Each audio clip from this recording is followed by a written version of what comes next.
So, a few of you guys asked me to make this video about the different types of black guys after my different types of white girls in part 2 of the different types of black girls video.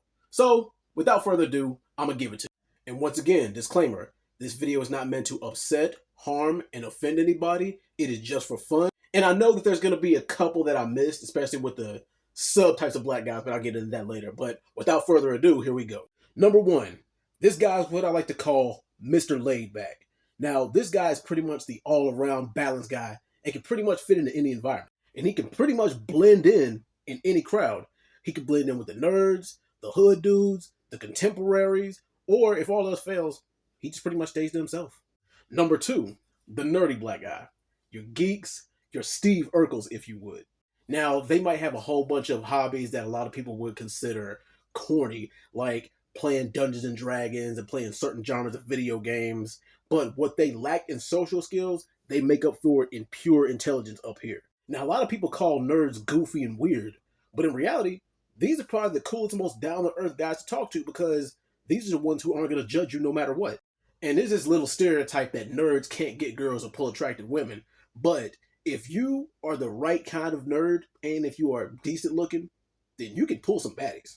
Trust me, I know. Moving on. Number 3 is what I like to call the classic man.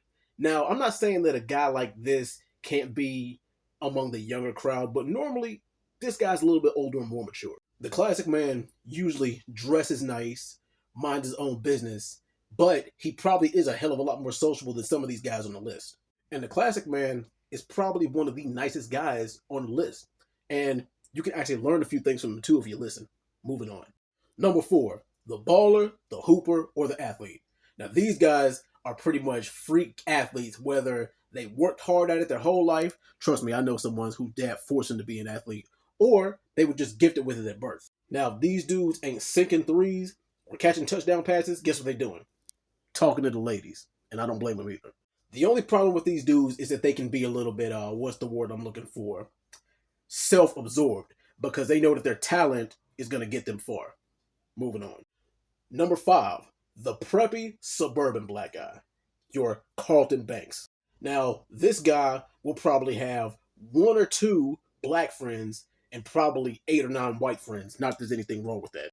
And their parents will probably more than likely have an upper scale job like a lawyer or a business owner or something along those lines. And these guys, they're pretty cool to talk to if you get past the fact that some of them can be a little bit snooty. Now, there's 2 different sides to this guy that I want to talk about. Now, he might be a little bit socially awkward, especially if you take him out of the environment that he's comfortable in.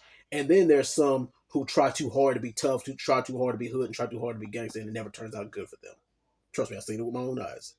Next up, this guy's what I like to call the comedian, the goofball, or the clown.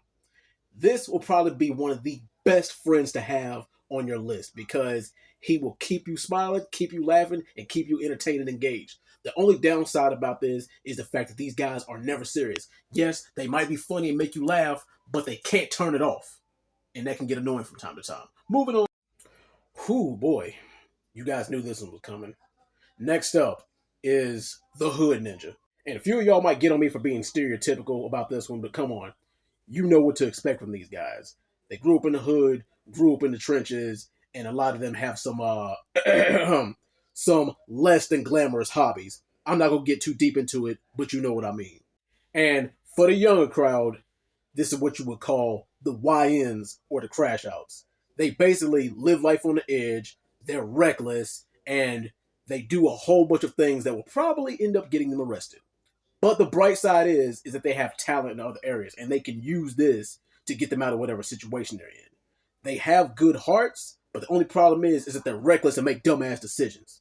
And also, another problem is that they can't shake that hood mentality unless something bad happens. But you know what they say. You can take the dude out the hood, but you can't take the hood out the dude. Moving on. Next up, you got your alternative contemporary black guys. Now, these guys get judged for not being into or having the same hobbies as the average black guy, but that's what makes them special, and that's what makes them unique. They don't conform to what the average black guy conforms to, and guess what? They're just fine with that because they're fine with leaving the pack and doing things on their own. And once you get to know these guys, they're not that bad. Hell, they're actually some of the coolest guys you'll run into. And to be honest, I would rather hang out with them than hang out with the hood crowd any damn day for safety reasons.